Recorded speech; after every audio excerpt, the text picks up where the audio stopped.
nyo po, mga gamit po ito para sa hand carry for flight po.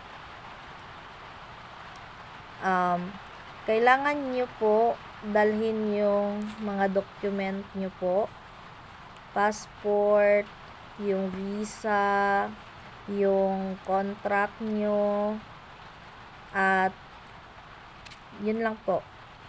Tsaka ano din po, magdala din po kayo ng mga documents nyo like birth certificate, mga NBI, police clearance, yung mga document nyo sa sa agency po.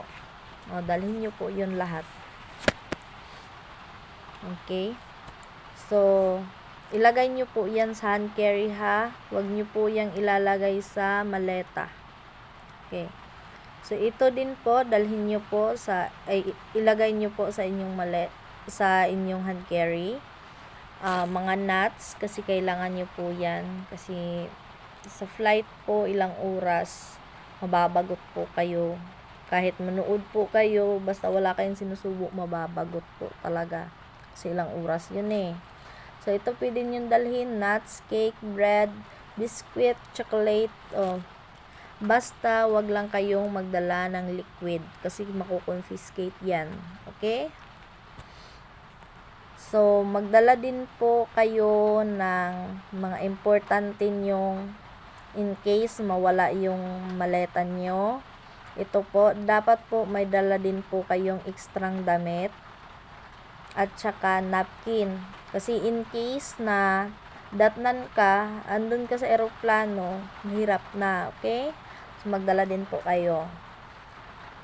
Kailangan nyo rin pong dalhin ito, mga gamit.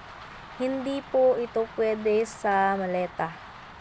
So, dapat yung mga electronics nyo like cellphone, charger, laptop, power bank, ilagay nyo po sa hand carry nyo po na bag. So, dapat i-separate nyo po pagkain, damit, at saka yung electronics nyo. Huwag nyo pong ipaghalo-halo. Okay?